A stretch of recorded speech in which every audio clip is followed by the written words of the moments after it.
119 சங்கீதம் 165 வசனம். உம்முடைய வேதத்தை நேசிக்கிறவர்களுக்கு மிகுந்த சமாதானம் உண்டு, அவர்களுக்கு இடறல் இல்லை. Great peace is there for those who love your law, and they shall not stumble. வேதத்தை நேசிக்கிறவர்களுக்கு மிகுந்த சமாதானம் உண்டு என்று சொன்னால், இந்த சமாதானம் என்றால் அவர்களுடைய வாழ்க்கையிலே எந்த விதமான பிரச்சனையும் இருக்காது, அவர்களுக்கு எந்த விதமான தொந்தரவு, இடர்பாடுகள், தோல்விகள் ஒன்றும் இருக்காது என்பது பொருள் அல்ல. இந்த இடத்துல சமாதானம் என்றால் எவ்வித சூழ்நிலையையும் வேதத்தை நேசிக்கிறவர்கள் சமாளித்துக் கொள்வார்கள் என்பதுதான் இங்கு பொருள். Those who love the word of God will withstand any stress and strain and any difficult situation. அதுதான் அதனுடைய முக்கியமான ஒரு சத்தியம்.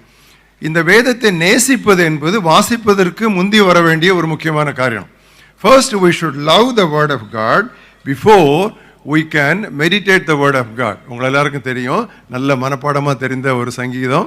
துன்மார்க்கருடைய ஆலோசனைகள் நடவாமலும், பாவிகளுடைய வழிகள் இல்லாமலும், பரியாசக்காரர் உட்காரும் இடத்தில் உட்காராமலும், கர்த்தருடைய வேதத்தில் தியானமாக இருக்கிற மனுஷன் பாக்கியவான் என்று பைபிள் இல்லை. கர்த்தருடைய வேதத்தில் அந்த இடையில ஒன்று வருது, கர்த்தருடைய வேதத்தில் பிரியமாயிருந்து அவருடைய வேதத்தில் தியானமாக இருக்கிற மனுஷன் அவன் பாக்கியவான் என்று இருக்கிறது. ஸோ இந்த பிரியம் என்பது திருவார்த்தையிலே நமக்கு மிகவும் முக்கியம். அதே விதமாக 119 சங்கீதத்திலே 97 வசனம் பாருங்கள். இந்த 119 சங்கீதம் யார் எழுதினது என்று நமக்கு தெரியாது. 119 சங்கீதம் 97 வசனம் பாருங்கள். இதில் சங்கீதக்காரன் என்ன சொல்கிறான், உமது வேதத்தில் நான் எவ்வளவு பிரியமாக இருக்கிறேன், நாள் முழுவதும் அது என் தியானம். முதல்ல என்ன வருது? பிரியம், பிறகு தியானம் வருது. இப்படி நீங்கள் நெடுகவே நீங்கள் சங்கீத புத்தகத்தை நீங்கள் வாசித்து கொண்டே வந்தீங்கன்னு சொன்னால் இந்த ஒரு முக்கியமான காரியம் நமக்கு ரொம்ப தெளிவாக தெரியும். இந்த வேதத்தை நாம் நேசிக்கும் பொழுது, இந்த வேதத்தை தொடர்ந்து நாம் வாசிக்கும் பொழுது நமக்கு கிடைக்கிற ஒரு முக்கியமான ஒரு ஆசீர்வாதம், தேவனுடைய சத்தியங்களை நாம் அறிந்து கொள்கிறோம். நான் தேவனுடைய சத்தியம், the truth of God and the truth of God's word, the truth of eternal life, the truth of the kingdom of God, and the சத்தியம், அந்த ட்ரூத் என்பது நமக்கு ரொம்ப தெளிவாக வருகிறது. அதனால தான் ஆண்டவராக இயேசு கிறிஸ்து சொன்னால், நீங்கள் சத்தியத்தை அறிவீர்கள், சத்தியம் உங்களை. அந்த வசனத்தை நம்ம என்ன பண்ணுறோம்னு சொன்னால், சுவிசேஷ கூட்டங்களில் பீடி, சிகரெட்டு, குடி, பாவ வாழ்க்கையில் இருக்கிறவனை விடுவிக்கிறதுக்கான வசனம் நம்ம நினைக்கிறோம். அது அப்படிக்குரிய வசனம் இல்லை. நீங்கள் திருப்புங்க யோவான் 8 அதிகாரத்தில் எந்த சூழ்நிலையில் ஆண்டவர் அந்த வசனத்தை சொன்னார்னு பாருங்கள். யோவான் 8 அதிகாரம் 32 வசனம் பாருங்கள். ஆண்டவராக இயேசு கிறிஸ்து இந்த இடத்துல தெளிவாக சொல்லுகிறார். 32 வர்றதுக்கு முன்னால் 30 பாருங்கள்.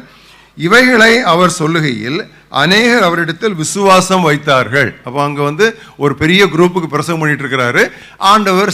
சிலர் அவங்க அவர் மேலே விசுவாசம் வச்சுட்டாங்க. அப்பொழுது தம்மை விசுவாசித்த யூதர்களை நோக்கி, அண்டர்லைன் பண்ணுங்க, அந்த விசுவாசித்த யூதர்களை நோக்கின்னு இல்லை, விசுவாசித்த அந்த குரூப்பில் விசுவாசித்த யூதர்களை நோக்கி, நீங்கள் என் உபதேசத்தில் நிலைத்திருந்தால் மெய்யாகவே என் சீஷராக இருப்பீர்கள். ஸோ விசுவாசம் சீடத்துவம்லாம் வந்துடுது.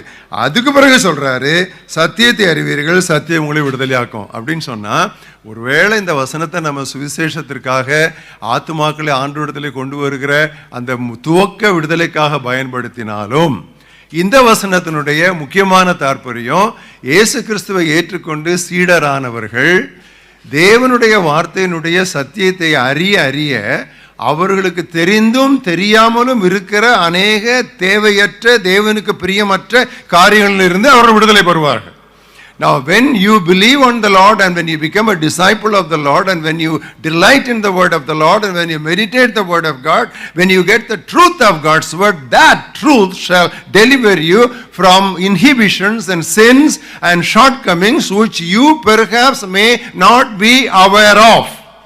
நல்லா கவனிச்சிங்க, அதுதான் அதில் உண்மையான சத்தியம்.